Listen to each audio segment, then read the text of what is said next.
दलित और मुसलमान फैक्टर जरूर काम किया, इसीलिए 10 में से 3 सीट माइनॉरिटी की 19 के चुनाव में निकली। इसलिए मेरे साथियों जान लो कि बी टीम बन करके कौन काम कर रहा है और झूठा झूठा प्रोपेगेंडा समाज में कौन फैला रहा है। ये ध्यान रखिए, ये मोदी सरकार जो वर्तमान की सरकार है, ये अपने झूठ में पर्दा डालने के लिए, अपनी नाकामियों को छुपाने के लिए हिंदू मुसलमान गाय और गोबर जैसे मुद्दे पैदा करती है, जिससे देश का दिमाग केवल धर्म की ओर लगा रहे। असल मुद्दा है रोजगार का। सरकार कहती है पढ़े लिखे होने जाओ पकौड़ा तलो, पकौड़ा तलने को रोजगार बनाती है। खुद 74 साल के हो गए मोदी जी और जनता के बीच में कह रहे हैं एक बार मौका और दे दीजिए सेवा करने का।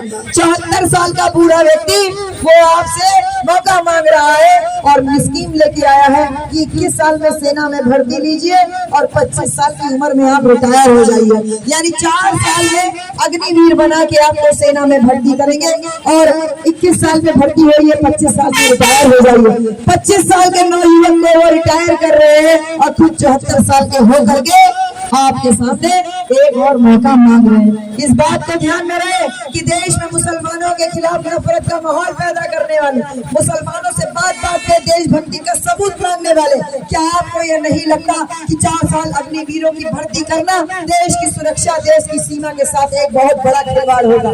जब 4 साल के लिए कोई बनेगा तो वो जाहिर सी बात है देश की सीमा में कभी भी सेंध लग सकती है। इसलिए मेरे साथियों, इनके लोग लुभावने वादे में आने की जरूरत नहीं है, इनकी बातों में फंसने की जरूरत नहीं है। 80 करोड़ जनता को ये 5 किलो राशन फ्री में देने की गारंटी ले रहे हैं। जिंदगी की गारंटी नहीं, ये 5 किलो राशन की गारंटी ले रहे हैं। अरे मेरे साथियों, 2014 तक 20 करोड़ जनता भूखमरी का शिकार थी। 20 करोड़ जनता ही केवल गरीब थी और आज 80 करोड़ जनता को इतना गरीब बना दिया कि उसके हाथ में 5 किलो राशन यानी कटोरा थमाने की नौबत आ गई। 60 करोड़ जनता को गरीब बना दिया, हाशिए पे ले आए और हम अपनी आंखों पे अंधभक्ति का चश्मा लगाए हुए। मेरे साथियों, इस चश्मे को उतारिए। महिला सुरक्षा की बात हो तो बीएचयू में उस बेटी के साथ में, उस छात्रा के साथ में जो हुआ, 3 लड़कों ने जो गलत काम किया बाद में पकड़े गए तो पता चला वो इस वर्तमान भाजपा सरकार के कार्यकर्ता थे। यानी अपने कार्यकर्ताओं के द्वारा महिला सुरक्षा की धज्जियां उड़ा रहे हैं, दावों की धज्जियां उड़ा रहे हैं और कहते हैं बेटी बचाओ बेटी पढ़ाओ। अरे ये नारा था कि चैलेंज था जो आपने कहा कि बेटी को बचा सकते हो तो बचाए और अगर बच जाए तो पढ़ाओ। नारा दिया इन्होंने, 15 लाख आएंगे, अच्छे दिन आएंगे, काला धन लाएंगे, सब कुछ आया, लेकिन आपके लिए नहीं आया, उनके लिए आया। जिन लोगों ने कहा 15 लाख आएंगे, आए 15 लाख। चुनावी पत्र के नाम पे, चुनावी चंदा के नाम पे, इलेक्टोरल बॉन्ड के नाम पे। इलेक्टोरल बॉन्ड जरूर याद रखना शब्द मेरे भाइयों। चुनावी चंदा, सरकार ने तमाम फर्जी कंपनियां, घाटे में जा रही कंपनियों से करोड़ों करोड़ रुपया चंदा लिया और उस चंदे को गबन कर गए, अपने घर में गबन कर गए। यानी कि काला धन लाएंगे और लाके अपनी झोली भरेंगे और बेशर्मी से बोलेंगे हम तो फकीर हैं, झोला उठाएंगे चल देंगे। ये ध्यान दे, फकीर कभी भी खाली झोला लेके नहीं जाता है। आपके देश को लूट करके, देश की जनता का सारा धन लूट करके, देश की अर्थव्यवस्था को खोखला करके अपनी झोली में भर के वो फकीर झोला उठाएगा और चला जाएगा। सावधान हो जाइए ऐसी फकीरियत से, सावधान हो जाइए ऐसी जुमलेबाजी से, सावधान हो जाइए। वो कोविड वैक्सीन पे मुस्कुराता हुआ चेहरा देख करके जब कहे थे दुनिया का सबसे बड़ा वैक्सीनेशन हम करवा रहे हैं, और वही कोविड वैक्सीन आज पता चल रहा है दिल की बीमारी का, दिल के दौरे का कारण बन रहा है। जब ये सच WHO ने सामने लाया तो ये कह रहे हैं अपना फोटो हटा लिए, मुस्कुराता अपना फोटो हटा ले रहे हैं। हर मोर्चे पे ये मोदी सरकार नाकाम रही है। ऐसी नाकाम सरकार को कुर्सी से उतर जाना ही बेहतर है, और अगर ये कुर्सी से खुद नहीं उतरते तो जनता जनार्दन इनको कुर्सी से उतारने का काम करे। 25 मई को आपको वोट डालने का अधिकार मिला है। 1 नंबर हाथी के सामने वाला बटन दबाइए, क्योंकि हाथी में ही दम है जो ऐसी सामंतवादी सोच से, देश को बंटवारा करने वाली सोच को सही तरीके से सही तरीके से दुरुस्त कर सकता है। इसलिए मेरे साथियों, हाथी का साथ दीजिए, हाथी आपके सुख दुख का साथी है। मैं बीएचयू की प्रोफेसर हूँ, हमने कभी राजनीति नहीं की।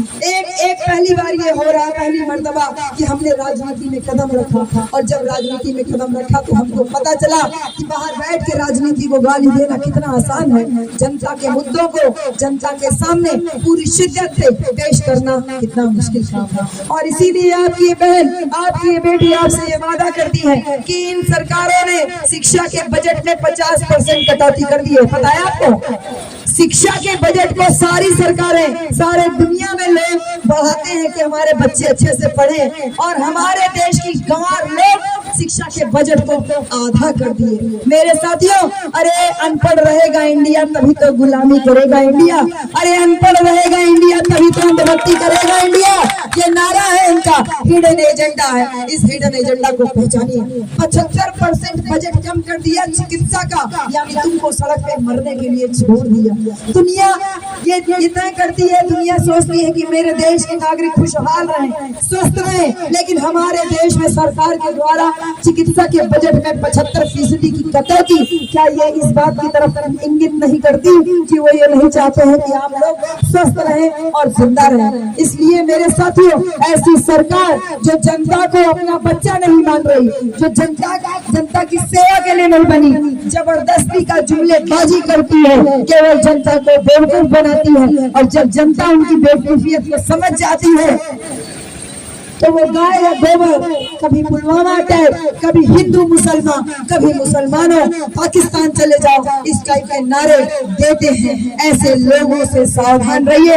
हमारा मुद्दा हिंदू मुसलमान का नहीं है, हमारा मुद्दा मंदिर और मस्जिद का नहीं है, हमारा मुद्दा गीता और कुरान का नहीं है, हमारा मुद्दा गौशाला नहीं, हमारा मुद्दा पाठशाला है, हमारा मुद्दा नारी सम्मान है, हमारा मुद्दा भारत का संविधान है, हमारा मुद्दा शिक्षा और रोजगार है, हमारा मुद्दा सब स्वस्थ रहे। ये है ऐसा मुद्दा जो लेकर के संसद में दौड़ के बोल सके, उसको अपना प्रतिनिधि चुनिए। मैं डॉक्टर इंदु चौधरी आपसे ये वादा जरूर करती हूँ, बीएचयू की प्रोफेसर हूँ। ये लालगंज लोकसभा अपने आप में एक जिले के बराबर है, और इस जिले के बराबर जनता का हमेशा अनदेखी किया गया। आप लोगों के लिए एक सौगात जरूर लाऊंगी। आप अपना आशीर्वाद अगर देके मुझे संसद भेजेंगे, इस लालगंज में एक सेंट्रल यूनिवर्सिटी जैसी संकल्पना, एक विश्वविद्यालय जरूर स्थापित करवाऊंगी। ऐसा मेरी सोच है। अपना आशीर्वाद बना के रखिए। साथ ही साथ इस क्षेत्र की जनता को मैं देखती हूँ, डॉक्टर रेफर कर देता है तो वहाँ तो बीएचयू भाग के जाता है, और नहीं तो जौनपुर जाता है। इस लालगंज जिले के बराबर जो लालगंज लोकसभा है, यहाँ पर पीजीआई चक्रपानपुर जैसा एक मेडिकल इंस्टीट्यूट, एक मेडिकल कॉलेज स्थापित करना मेरा दूसरा एजेंडा है, जो आपके सामने लेके आई हूँ। इस लालगंज लोकसभा में ही नहीं बल्कि संसद में ये बात हम जरूर उठाएंगे कि प्राइमरी लेवल पे जो स्कूल में शिक्षा होती है, उस प्राइमरी शिक्षा में कंप्यूटर और अंग्रेजी शिक्षा को अनिवार्य बनाया जाए। ये भी हमारा प्रयास रहेगा। अगर हमारे बच्चे अंग्रेजी शुरुआती दौर से ही पढ़ते रहेंगे तो निश्चित रूप से उनके मन में अंग्रेजी के प्रति जो हवा है वो नहीं रहेगा। ऐसे में मेरे साथियों, अंग्रेजी, क्योंकि मैं तो अंग्रेजी की ही प्रोफेसर हूँ और उन्हें पता है अंग्रेजी का कितना बड़ा हुआ रहता है। मेरे साथियों, मैं कोई नेता की बेटी नहीं हूँ, मैं धन्ना सेठ की बेटी हूँ। आप लोगों के सहयोग से मैं ये चुनाव पूरे दमखम से लड़ रही हूँ, और हम जीत के दिखाएंगे ये चुनाव। बस आप इस बहन का हौसला बना करके रखिए। मैं आपसे अंत में यही विनती करती हूँ कि प्रत्याशी देख करके वोट कीजिए। पहली बार कोई प्रोफेसर, पहली बार कोई प्रोफेसर चुनाव के मैदान में है, और आपने ऐसा नेता कहीं नहीं देखा होगा। नेताओं को चलने के लिए, नेताओं को बोलने के लिए मंच की जरूरत होती है, माला की जरूरत होती है। आपकी इस प्रोफेसर बहन को बोलने के लिए मंच की जरूरत नहीं। ये अपनी गाड़ी की छत पे खड़े होकर के भी उतना ही धड़ल्ले से बोल सकती है जितना कोई नेता मंच पे नहीं बोल सकेगा। मैं आपसे यही कहूंगी कि वोट देने से पहले वो नोटबंदी का दौर याद रखना, जब जनता जनार्दन को अपने पैसे के लिए लाइन लगाना पड़ा। नो वोट देते समय वो कोविड का दौर जरूर याद रखना, जब आज चिकित्सा के बजट में 75% सरकार ने कटौती कर दी। क्यों हमको मारना चाहते हैं ये लोग, क्यों हमको अनपढ़ रखना चाहते हैं ये लोग। हम देश में 85% है, और अगर सर्व समाज की बात करें तो जनता जनार्दन 100% है। सांसद तो केवल 550 ही है। 550 लोग शासन कर रहे हैं हमारे ऊपर, और फिर भी जनता के मुद्दों पे ये सांसद खामोश क्यों रहते हैं। ये जनता जनार्दन जवाब मांगे। 25 मई को 1 नंबर हाथी के सामने वाला बटन दबाइए। एक बात कह के अपनी बात मैं समाप्त करूंगी, ये बात ही जरूर ध्यान रहे, आपकी बहन का हौसला इसी से बना हुआ है कि मैं तूफानों से जंग लेता हूँ, मैं तूफान से जंग लेता हूँ, मुझे बचाना समंदर की जिम्मेदारी है। दुआ करो कि सलामत रहे ये मेरी हिम्मत, ये चिराग कई आंधियों पर भारी है, ये चिराग कई आंधियों पर भारी है। आप सभी का सहयोग, आप सभी का साथ आपकी बहन का मान सम्मान गौरव बढ़ाएगा। जय भीम, जय भारत, खुदा हाफिज।